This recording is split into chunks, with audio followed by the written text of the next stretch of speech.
All right, let's jump right in with a massive question. If you believe in an infinite, all-powerful God, how could a person like you or me ever really get to know them? Today, we're going to unpack how a major branch of Christianity answers that, and it all boils down to one single, powerful idea, Sola Scriptura, which just means scripture alone.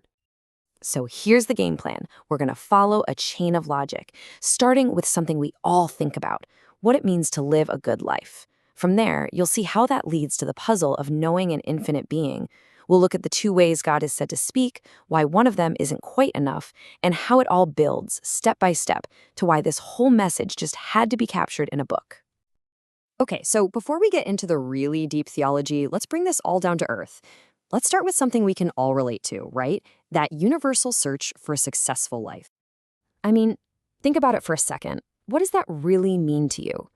Is it about the money you make, your career achievements, being incredibly smart? We all chase after something.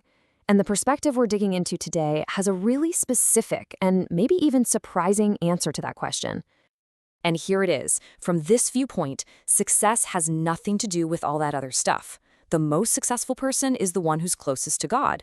The wisest person, the one who knows God the best. It totally reframes the entire goal of life. It's not about what you have, it's about who you know. And honestly, this one premise is the key that unlocks everything else we're going to talk about. Okay, but wait a second. That sounds great, but it immediately brings up a huge problem, doesn't it?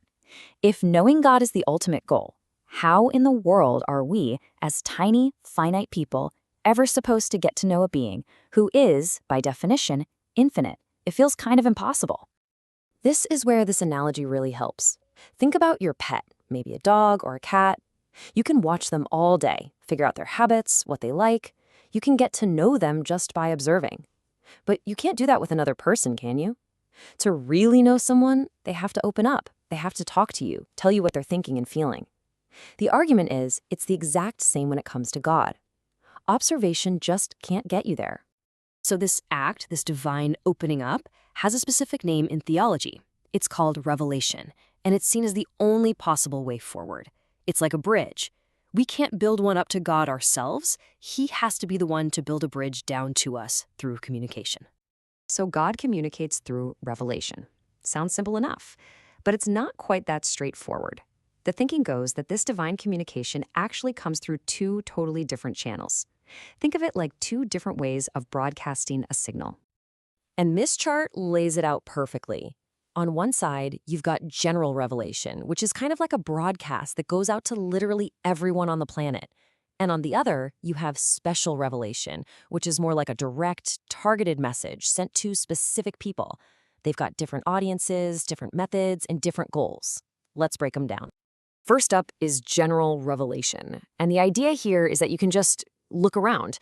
I mean, the sheer scale of the universe, the mind-boggling complexity of a single living cell, all of it is basically shouting that some powerful, intelligent being must have made it. It's a message that's always on, 24/7, for any person, anywhere in the world, at any point in history. But it's not just about what's out there in the world. It's also about what's in here, inside us. You know, that little voice, that gut feeling that tells you, hey, that's not right, or you should probably help that person. That's the other piece of general revelation, the human conscience. That inner moral compass is seen as another big clue pointing to some kind of universal moral lawgiver. So we've got this universal broadcast in nature and this internal compass in our hearts. Sounds like a pretty solid system, right? So why isn't that enough? Well, this is where we run into a really critical problem in the argument, a catch. That means we're going to need something more. And here's the problem. We are bad receivers.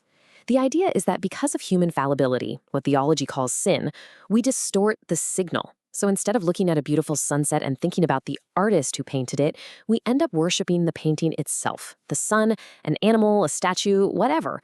The signal is being sent, but our reception is fuzzy and corrupted. And because that general signal gets so distorted, it's considered insufficient for the most important thing of all, salvation. The stakes are just too high.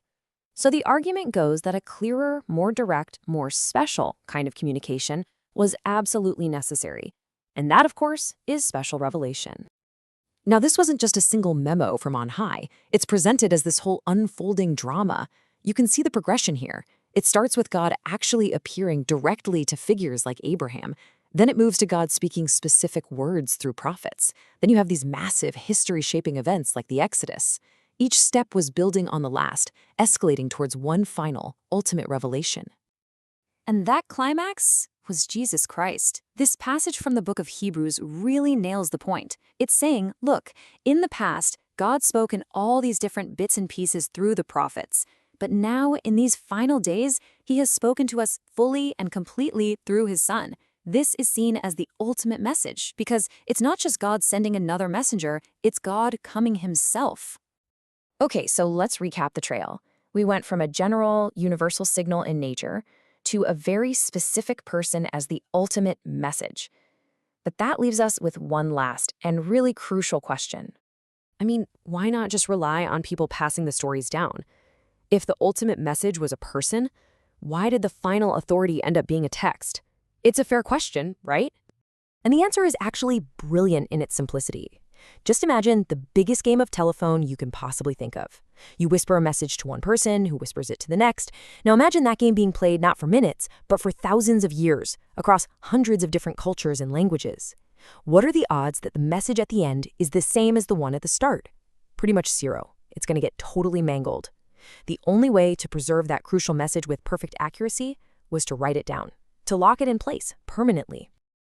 And that, right there, is how we finally arrive at Sola Scriptura, Scripture alone. It's the logical endpoint of this entire argument.